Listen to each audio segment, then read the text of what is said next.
오늘 우리 함께 나누실 말씀은 누가복음 22장 35절부터 38절까지의 말씀입니다.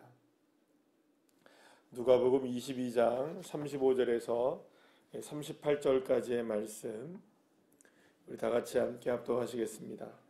그들에게 이르시되 내가 너희를 전대와 배낭과 신발도 없이 보내었을 때에 부족한 것이 있더냐 이르되 없었나이다.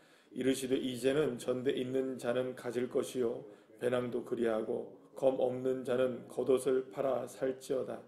내가 너희에게 말하노니 기록된 바 그는 불법자의 동류로 여김을 받았다 할 말이 내게 이루어야 하리니 내게 관할 일이 이루어져 감이니라. 그들이 여짜오되 주여 보소서 여기 검 둘이 있나이다. 이 대답하시되 족하다 하시니라. 아멘. 할렐루야.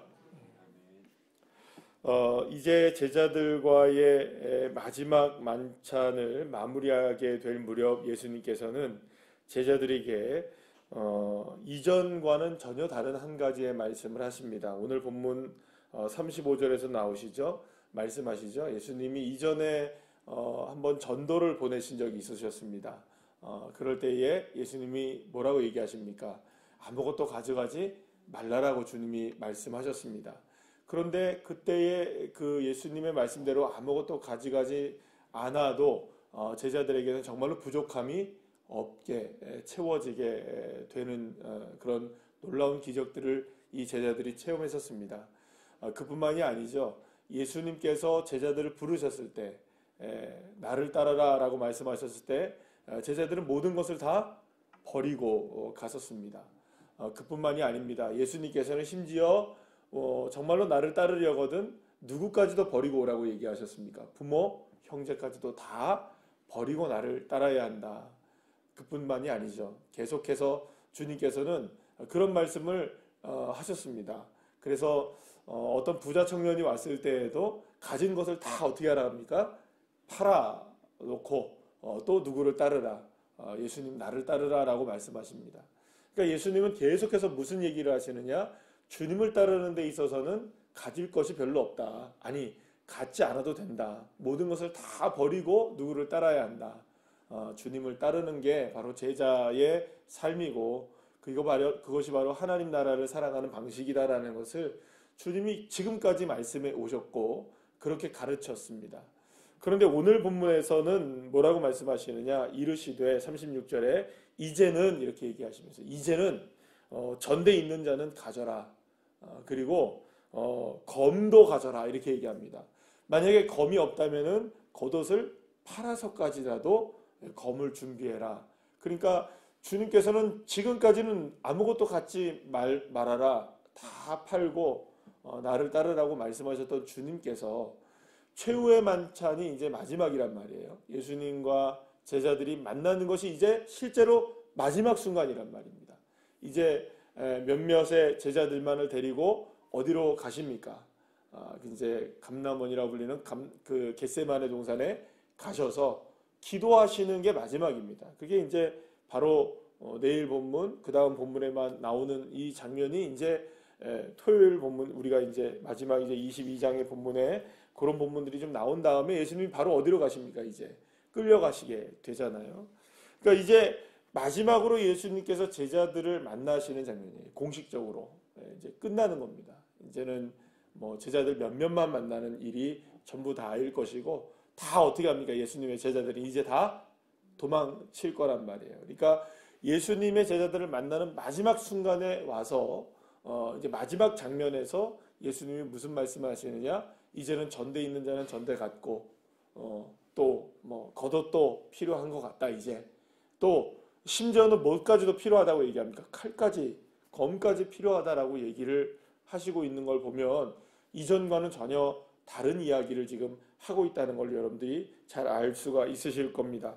자, 그렇다면 왜 예수님이 갑자기 이렇게 이전까지는 아무것도 가지지 말라, 나를 따르려고는 다 버리고 나를 따라야 된다고 말씀하셨던 주님이신데 왜 이제 갑자기 마지막 순간에 제자들과의 만남에 마지막 순간에 오셔서 전대도 필요하고 무엇도 필요하고 뭐 또 필요하다는 얘기를 하셨을까? 특히 이제 우리가 이해가 안 되는 부분은 갑자기 주님이 뭘 준비하라고 말씀하십니까? 검을 준비하라고 얘기하고 오늘 본문에 보면 여기 검이 몇 개가 있다. 2개가 있다라고 얘기를 합니다. 실제로 예수님이 이 검을 준비하라고 하신 것을 이 제자 중에 베드로는 사용합니까? 안 합니까? 실제로 사용을 합니다. 그때는 또 주님이 뭐라고 얘기하십니까? 이 검을 가지고 사용하는 사람은 검 가지고 뭐 할 것이다? 망할 것이다라고까지 얘기하시면서 베드로를 책망하는 장면까지 나와요. 그러면 여러분 예수님이 분명히 뭐라고 말씀하셨어요? 지금 검, 칼 준비하라고 말씀하셨는데 나중엔 또 검 가지면 망한다 말 얘기하시니까 헷갈리시죠 여러분들? 이게 도대체 예수님이 지금 무슨 얘기를 하시는 것이냐.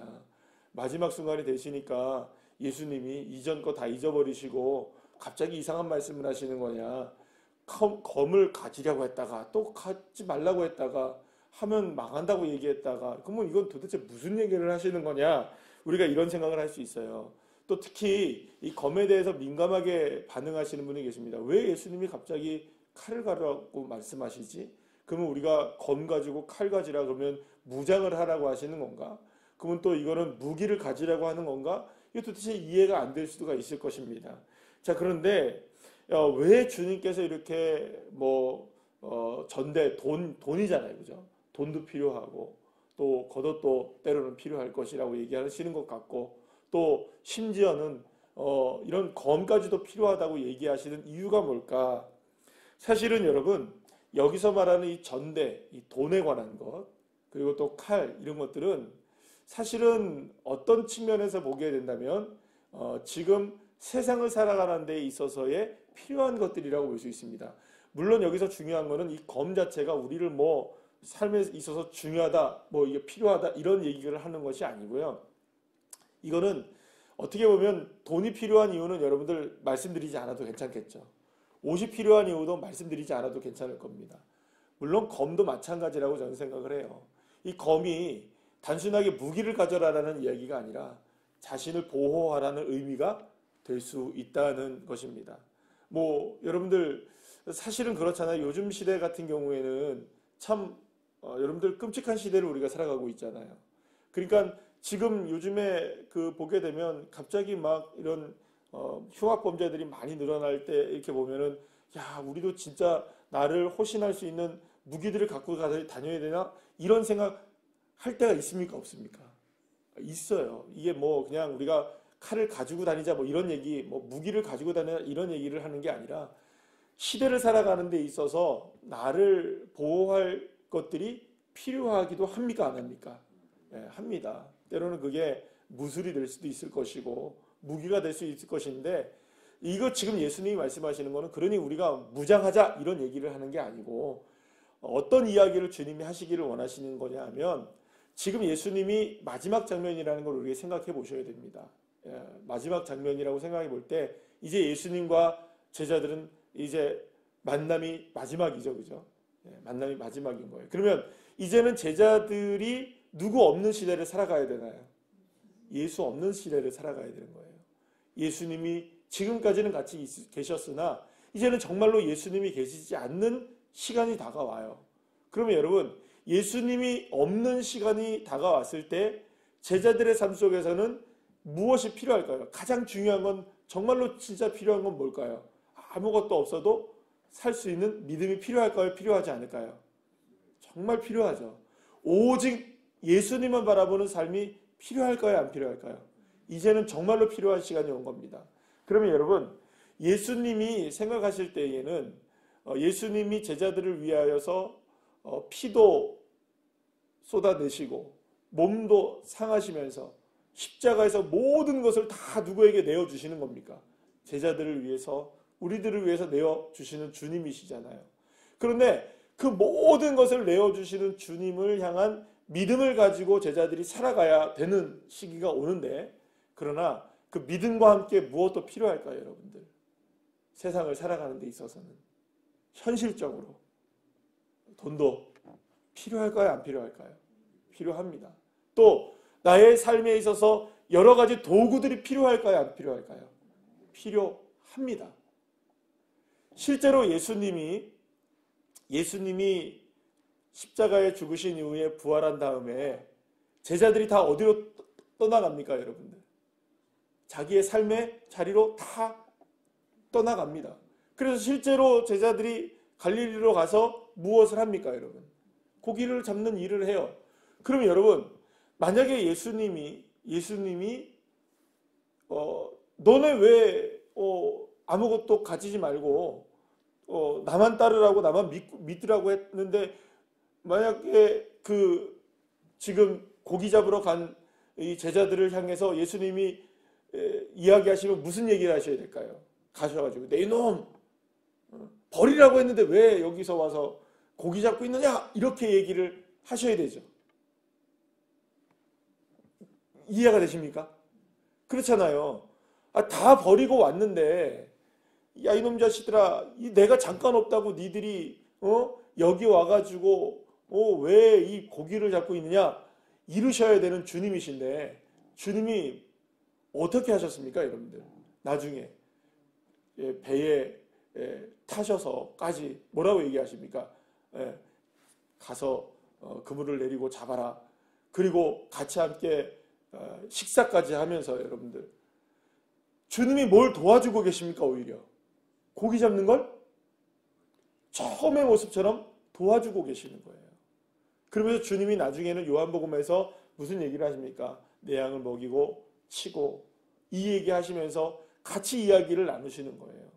그러면 여러분, 우리가 생각할 때 주님이 오늘 이 장면에서 말씀하시는 건 뭐냐, 이런 측면에서 우리가 이해했으면 좋겠다는 생각이 듭니다. 주님이 저와 여러분을 향해서 우리의 삶을 바라볼 때에 정말 우리의 삶에 필요한 것들이 있을까요, 없을까요? 있어요. 돈도 필요하고, 옷도 필요하고, 집도 필요하고, 자동차도 필요하고, 자녀들의 성공도 필요하고, 그리고 또 우리의 삶의 도구들, 많은 직장의 모습들 필요할까요, 필요하지 않을까요? 필요해요. 그것도 준비하라는 겁니다. 왜요? 하나님 나라를 살아가는 데 있어서 이 땅에서 우리가 뭘 이루어가야 하기 때문에, 하나님 나라를 이루어가야 하기 때문에 이런 것들 준비하는 거 필요하다는 겁니다. 공부하는 때는 공부해야 되고요, 그죠? 직장에서 열심히 일을 할 때는 또 일을 해야 하고요. 그러나 우리가 살아가는 데 있어서 그것만이 전부는 아니겠죠. 믿음으로 오직 살고. 그러니까 주님이 말씀하시는 건 그겁니다. 지금 어떤 측면에서 본다면 주님이 지금 누구를 걱정하고 있는 걸까요? 지금 제자들 걱정하고 계시는 거예요. 예수님이 떠나간 다음에, 예수님이 계시지 않는 상황 속에서 제자들 그냥 멍하니 살까봐, 멍하니 살아가고 있을까봐 걱정하고 계시는 거예요. 너네 그러지 말고 돈도 벌고, 삶에 있어서의 도구들도 사용하고, 이렇게 저렇게 살아가면서 누구를 바라보는 삶을 살아가라. 예수님 바라보며 살아가고, 삶에서 무엇을 이루어 나가라는 걸까요? 지금 하나님 나라를 이루어가는 삶을 살아가야 한다. 이 이야기를 지금 주님이 하고 계시는 겁니다. 어떻게 보면 여러분, 참 어렵게 말씀하시죠? 그냥 돈도 벌고, 그죠? 예수님, 야, 네 돈도 벌고 직장도 가지고 열심히 살아야 된다, 이렇게 말씀하시면 좋을 것 같은데 되게 어렵게 말씀하시죠, 그죠? 그런데 여러분들, 제가 이 이야기를 생각하면서 그런 생각이 들어요. 예수님을 요만큼 제가 이해할 것 같아요. 왠지 아십니까? 왠지 아세요? 설교 시간에 제가 여기서 여러분들 이렇게 얘기할 수 있는 거예요. 제가 예를 들어서 얘기합니다. 사랑하는 여러분, 우리가 그 교회가 성전입니다. 우리의 성전에서 기도해야 됩니다. 왜냐하면 만민이 기도하는 집이 성전이라고 말씀하셨으니 교회에서 기도합시다 하면, 여러분 이렇게 얘기하십니다. 우리의 성전이 삶에서도 성전이고 내가 성전이면 밖에서도 내가 기도해도 되는데 왜 그러죠? 이렇게 생각하는 분이 계세요. 그래서 또 제가 이렇게 말해요. 그러면 여러분, 우리가 성전이죠? 아멘이죠? 그러니까 우리가 걸어다니는 성전입니다. 여러분들이 계시는 곳에서 기도하시면 됩니다. 우리가 기도는 어디서 하면 됩니까? 아무 데서나 우리가 기도하면 되고, 걸어다니시면서 기도하시면 되고, 내가 있는 곳에서 기도하면 됩니다. 할렐루야 했더니 이제부터 교회 안 나와요.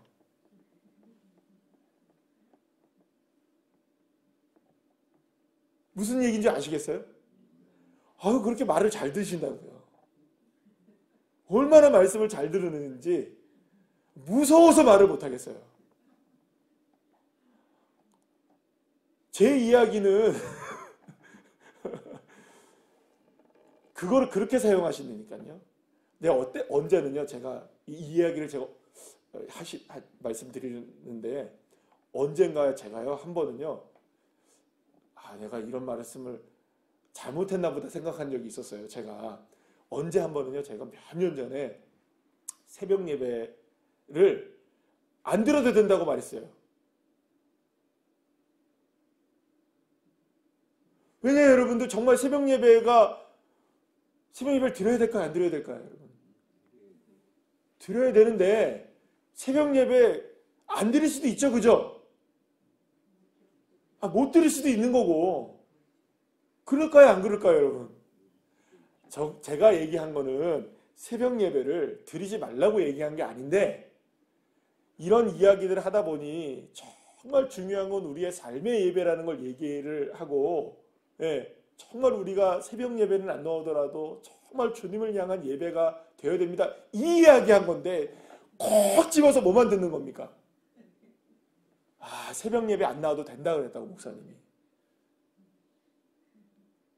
제가 그래가지고요, 그 다음부터 이런 얘기를 못해요. 못해요. 그러니까 제가 말씀드릴 때 그런 얘기를 합니다. 간혹 가다가 성도님들 오해하지 마시고요. 제발 제가 이렇게 한다고 해서 교회 안 나오거나 예배 안 나오거나 그러지 마시고 좀 걸러 들으시기 바랍니다 하면서 얘기할 때 있죠. 그래서 제가 그런 얘기를 하는 거예요. 믿음이 너무 좋으셔가지고. 말씀하는 대로 하셔가지고. 그런데 정말 말씀을 들어야 될 걸 안 듣고 꼭 이런 얘기만은 꼭 들어요. 목사님이 기도 안 해도 된다 그랬다고. 새벽 예배는 안 해도 된다 그랬다고.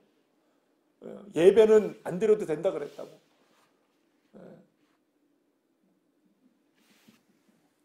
예수님이 굳이 비유로 말씀하시고요. 여러분들 어렵게 막 꼬아서 얘기하시죠. 그죠?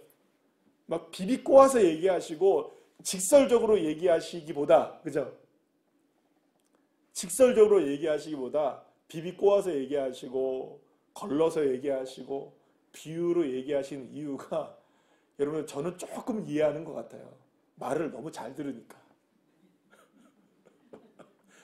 그러면 그렇게만 하니까 그럼 버려야 되네? 그럼 버려요. 그냥 막.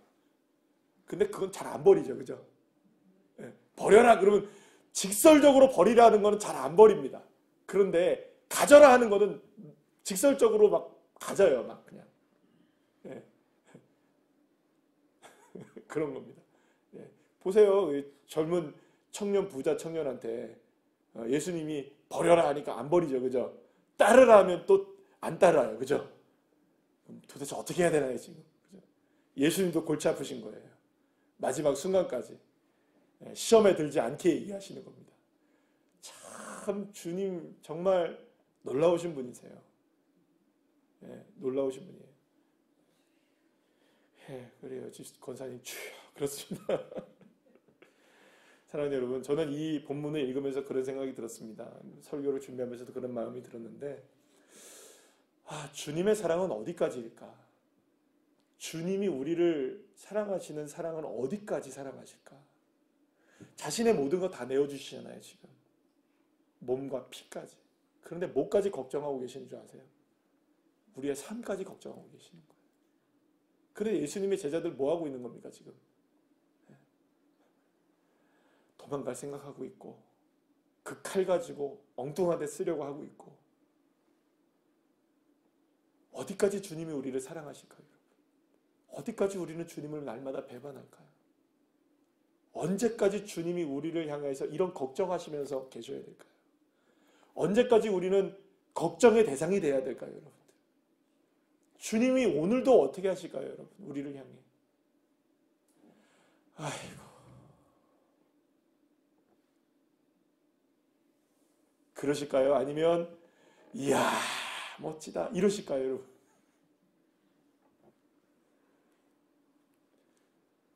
주님 십자가를 지시고 부활하시고 천국에 계시고 하늘의 보좌 옆에 우편에 앉아 계시면서도 내 너를 위해 모든 걸 다 줬는데도 여전히 헤매고 있는 우리의 모습을 보시면서 주님이 야, 대단하다 그러실 거예요. 그죠? 대단하다. 왜 아직까지도 모르냐? 누구의 마음을 그토록 모르는 것일까요, 우리가? 주님 마음 그토록 모르는. 그러니까 여러분들 이 이야기를 하시고 나셔도 토요일이니까 여러분들 우리가 말씀을 나누진 않지만 겟세마네 동산에 올라가셔서 눈 껌뻑껌뻑 졸고 주님 위해서 마지막으로 기도할 수 있는 기회조차도 누가 놓쳐버립니까? 제자들이 놓쳐버리고. 여러분, 그러니까 주님은 우리를 위해 다 내어주셔도 우리는 여러분 은혜 갚을 길이 없는 겁니다. 갚을 수도 없고 그저 날마다 누구의 은혜를 받고 살아가는 걸까요? 하나님 은혜 받고 살아가는 겁니다. 사랑하는 여러분, 삶에서도 최선을 다하시기를 축복합니다. 예.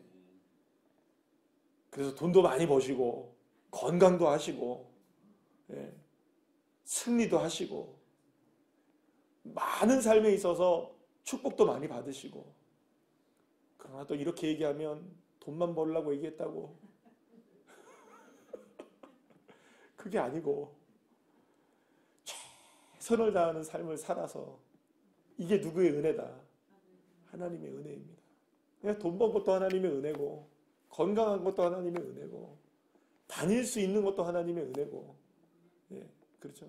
어제 우리 모여서 전도 그거 하면서 열심으로 여러분들 돈도 안 나오는 한 번 접어봐야 1원도 안 나오는 것들 1시간씩 접으면서 전도 준비하잖아요. 그죠? 예, 그러면서도 이렇게 할 수 있는 게 누구의 은혜다? 하나님의 은혜다. 예, 그렇게 모든 것들이 다 누구의 은혜다? 하나님의 은혜라고 고백할 수 있는 삶이 얼마나 감사하겠습니까?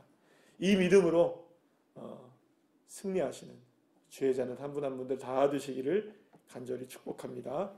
기도하시겠습니다.